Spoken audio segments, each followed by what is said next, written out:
Hey, guide. I've been wondering, what was the first land animal? Like, did it just crawl out of the water one day? Maybe like a fish with weird legs. And what did it eat up there on the dry ground? How did it even breathe without water?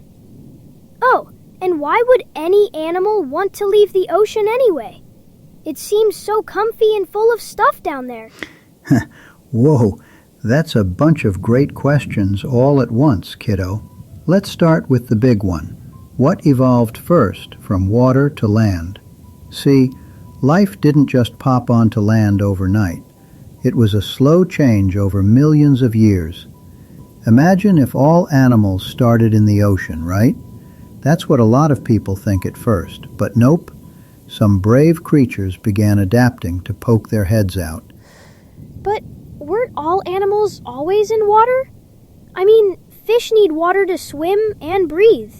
So how could any of them decide to live on land? That sounds impossible. Totally fair objection. It's like saying a bird suddenly decides to swim forever without wings. But evolution doesn't work that way. It's gradual, like how a puppy grows into a dog, but over way longer times. The first big step was a creature called Tiktaalik. It lived about 375 million years ago, back when the Earth was mostly covered in shallow seas and swamps. Tiktaalik wasn't fully a land animal, but it was a bridge between fish and the first walkers on shore. Tiktaalik? What's that? Did it look like a monster from a movie? Kinda like a goofy alligator-fish hybrid, if you can picture that. It had a flat head, eyes on top like a crocodile, and these amazing limb-like fins.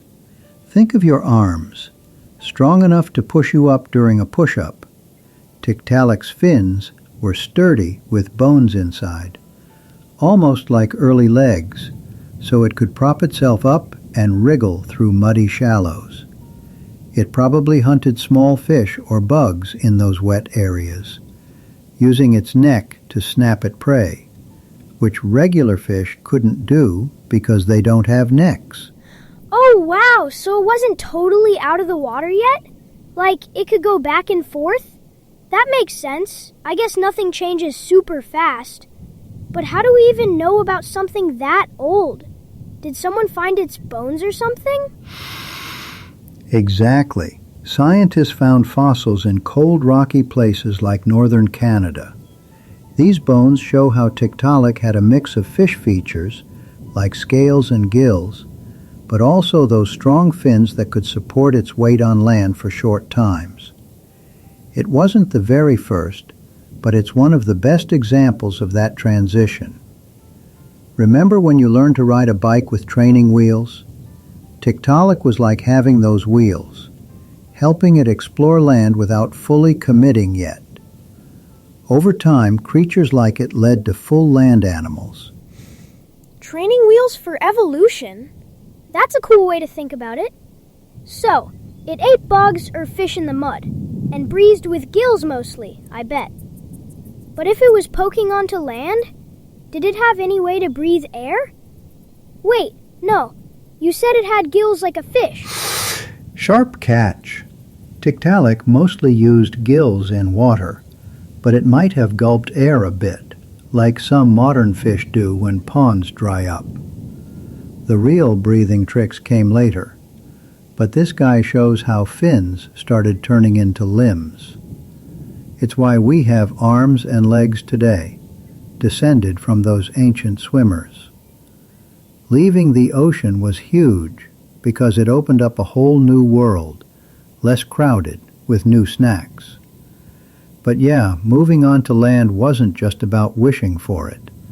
Bodies had to change, bit by bit. I get it now. Not all at once, but step by step. Those limb fins sound awesome for pushing around. But how did it really get good at moving on actual dry land, without flipping over or something? You're spot on. Those early pushes could be wobbly, like a toddler learning to walk without falling flat. Let's dive into how animals really adapted to moving on land. It all built on creatures like Tiktaalik, evolving from special fish called lobe-finned fish. These weren't your average goldfish.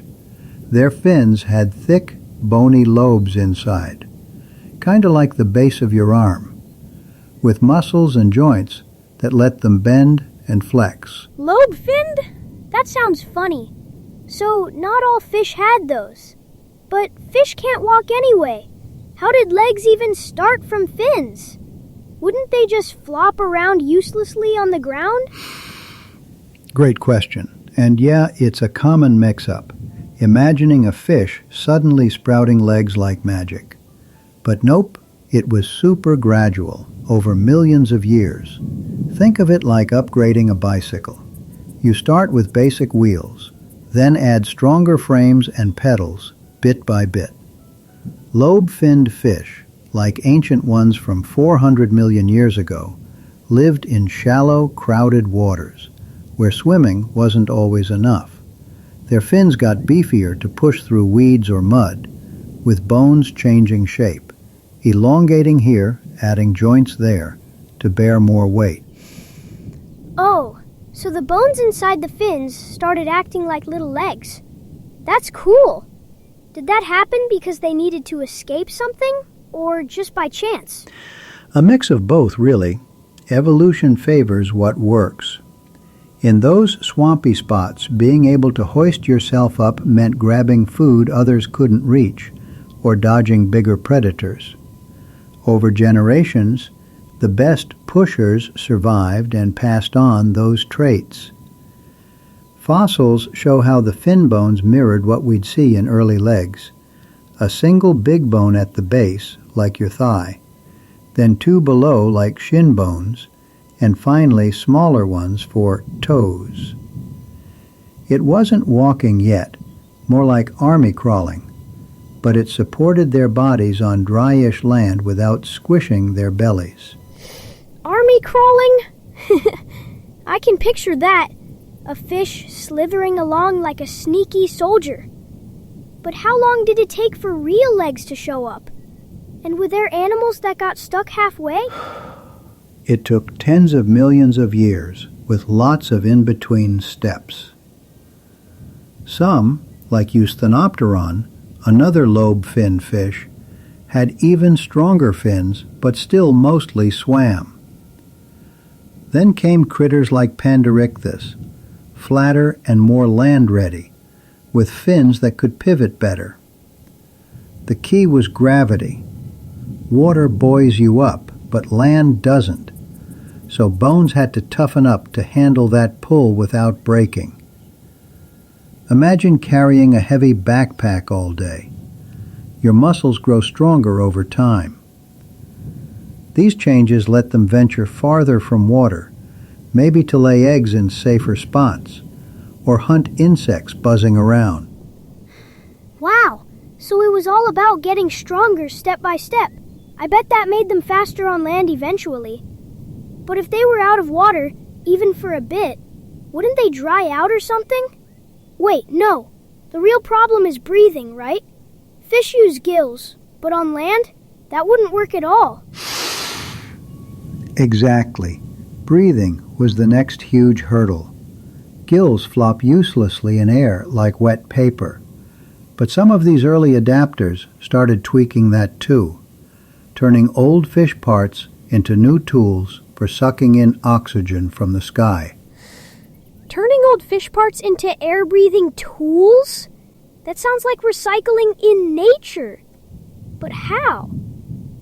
If gills don't work on land, wouldn't those early creatures just drown or suffocate right away when they crawled out? Spot on, kiddo. It's a scary thought, like trying to breathe underwater without a snorkel. But evolution had a clever fix: lungs. These didn't appear out of nowhere. They developed from something fish already had called swim bladders. Picture a balloon inside a fish that helps it float up or down in water, filling with air gulped from the surface. Over time, in those lobe-finned fish we talked about, that bladder stretched and changed into a simple lung, letting them suck in air when water got low on oxygen. Swim bladders turning into lungs? Wow, like how a toy car gets upgraded to a real one with an engine. But did all fish have those? And how did the animals know to use them for breathing instead of just floating? Not all fish, but the ones on this evolutionary path did, like distant cousins of modern lungfish, which still gulp air today in muddy African rivers during dry seasons. It wasn't about knowing.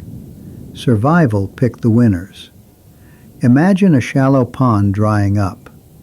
The fish that could grab a quick breath of air lasted longer, had babies, and passed on that trait. Gradually, lungs got better at pulling oxygen from air, not just storing it. Early landgoers like amphibians often had both gills for water and lungs for air, switching as needed. That way they wouldn't drown out of water or suffocate in it. Both gills and lungs? That's like having flippers and sneakers in your backpack, ready for anything. But if they were still kind of fishy, how did they get oxygen without drying out? Skin seems too thin for that. Great point. Skin played a big role too. Many early amphibians, think of them as slimy salamander ancestors, had super moist skin that let oxygen seep right through, like a sponge soaking up water, but for air. It's called cutaneous respiration, fancy word for breathing through your skin. Frogs do it even now. They stay damp to keep it working.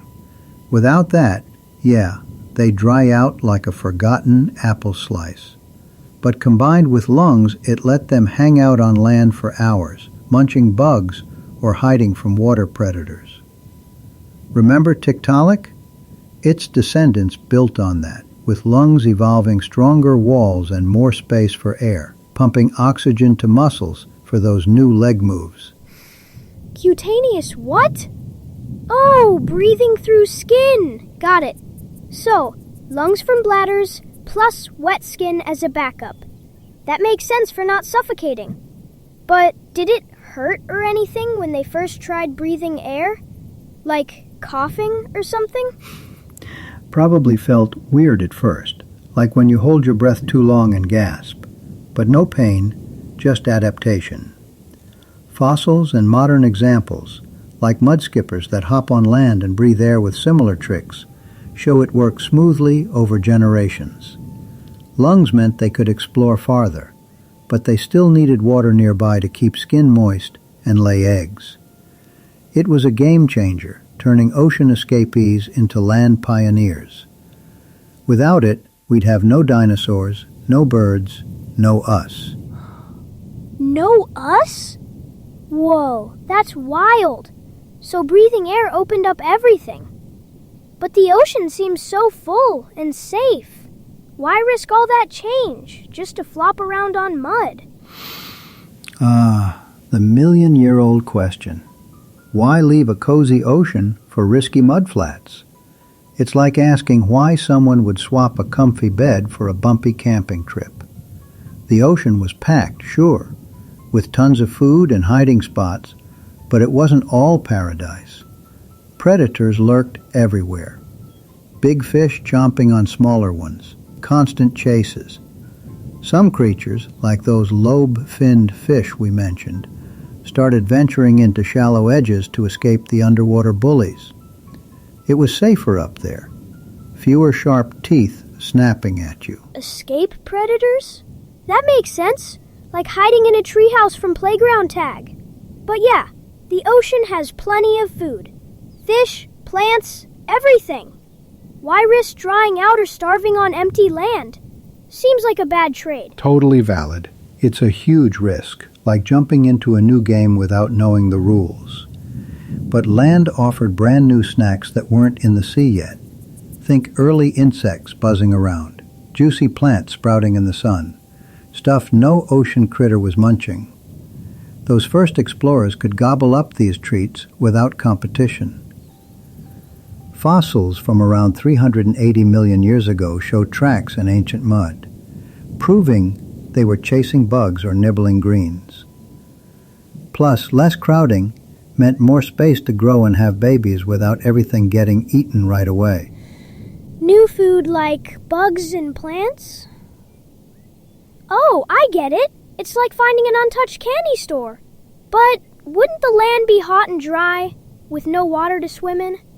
How was that an advantage if they could barely move or breathe at first? Spot on. The early land was no picnic.